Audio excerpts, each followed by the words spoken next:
అనగనగా ఒక ఊరిలో ఒక పెద్ద చెరువు ఉండేది. ఆ చెరువులో ఎన్నో రకాల చేపలు, పీతలు, తాబేళ్లు మరియు కప్పలు నివసించేవి. అదే చెరువు దగ్గర ఒక ముసలి కొంగ కూడా ఉండేది. వృద్ధాప్యం వల్ల ఆ కొంగ శీఘ్రంగా వేటాడలేకపోయేది. ఒకరోజు ఆకలితో బాధపడుతున్న కొంగకి ఒక ఆలోచన వచ్చింది. అది చెరువు ఒడ్డున విచారంగా కూర్చుంది. అప్పుడు చెరువులో ఉన్న కొన్ని చేపలు దగ్గరికి వచ్చి, "ఏమైంది కొంగ బావా, ఎందుకు ఇంత దుఃఖంగా ఉన్నావు?" అని అడిగాయి. దానికి కొంగ ఇలా అబద్ధం చెప్పింది. "ఒక బ్రాహ్మణుడు త్వరలో ఈ చెరువు ఎండిపోబోతోంది అని చెప్పాడు. అప్పుడు అందరం ఇక్కడి నుంచి వెంటనే వెళ్ళిపోవాలి, లేకపోతే మనమంతా చనిపోవాల్సి వస్తుంది" అని బాధగా చెప్పింది. ఈ మాటలు విన్న చేపలు భయపడి, "మరి మా సంగతిలా?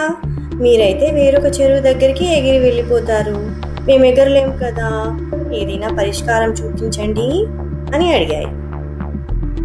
అప్పుడు ఆ ముసలి కొంగ లోపల సంతోషించి, నా పథకం ఫలించింది అనుకొని కొద్దిసేపు ఆలోచన చేసి, "నా దగ్గర ఒక ఉపాయం ఉంది, కానీ మీకు నా మీద నమ్మకం ఉంటేనే చెప్తాను" అంది. అప్పుడు చేపలు, "మీరు మాత్రమే మమ్మల్ని ఈ ఆపద నుంచి కాపాడగలరు, మీరు మాకు సాయం చేయండి" అని ప్రాధేయపడ్డారు. అప్పుడు ఆ కొంగ, "మీరు ఇంతలా ప్రాధేయపడుతున్నారు కాబట్టి నేను మీకు సహాయం చేస్తాను. నేను మిమ్మల్ని ఒక్కొక్కరిని పక్కనే ఉన్న ఒక పెద్ద చెరువుకి తీసుకెళ్తాను, అక్కడ మీరు సురక్షితంగా ఉండగలరు" అని చెప్పింది. అందుకు చేపలు ఆనందంగా అంగీకరించాయి. అప్పటి నుంచి ప్రతిరోజు ఆ ముసలి కొంగ 1-2 చేపలని తన పొడవైన ముక్కులో పెట్టుకొని వేరే కొత్త చెరువు దగ్గరికి తీసుకెళ్తాను అని చెప్పి తీసుకెళ్ళిపోయేది. కానీ నిజానికి ఆ కొంగ కొత్త చెరువుకి తీసుకెళ్లకుండా వాటిని ఒక కొండ మీద పడేసి తినేసేది. ఒకరోజు ఆ చెరువులో ఉన్న ఒక తెలివైన పీతకి ఆ ముసలి కొంగ మీద ఎందుకో అనుమానం వచ్చింది.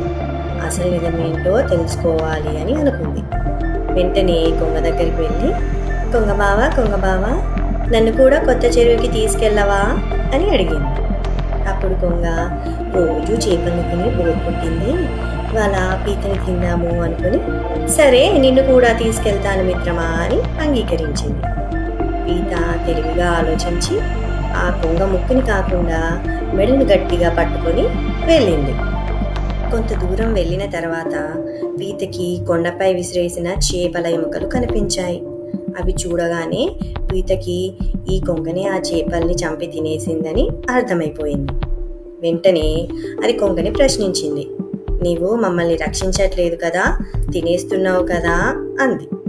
కొంగ వెంటనే కంగారు పడి పీతని కింద పడేయాలని ప్రయత్నించింది. కానీ పీత తన గట్టి పట్టు పెంచి, "నన్ను మోసగించలేవు" అంటూ కొంగ గొంతుని తన దృఢమైన చేతులతో నలిపేసింది. కొంగ అక్కడికక్కడే చనిపోయింది. ఆ విధంగా తెలివైన పీత తన ప్రాణాలను రక్షించుకోవడమే కాకుండా మిగిలిన జీవులను కూడా ఆ కొంగ మోసం నుంచి కాపాడింది. తర్వాత కొంగ చేసిన మోసం గురించి మిగిలిన చేపలకి వివరించింది. అప్పుడు ఆ చేపలన్నీ చాలా ఆశ్చర్యపోయాయి. ఆ కొంగ మనల్ని ఎంతగా నమ్మించింది, ఈ పీత లేకపోతే మనం అంతా ఆ ముసలి కొంగకి ఆహారం అయిపోయే వాళ్ళం అని భయపడిపోయాయి. ఈ కథలో నీతి: ఒకరిని అంత సులువుగా నమ్మి మోసపోవద్దు. మోసగాళ్ళ తీయని మాటల వెనుక ఉన్న రహస్యాన్ని గుర్తించగలగాలి. తెలివిగా ఆలోచిస్తే ఎలాంటి ప్రమాదాన్నైనా తప్పించుకోవచ్చు.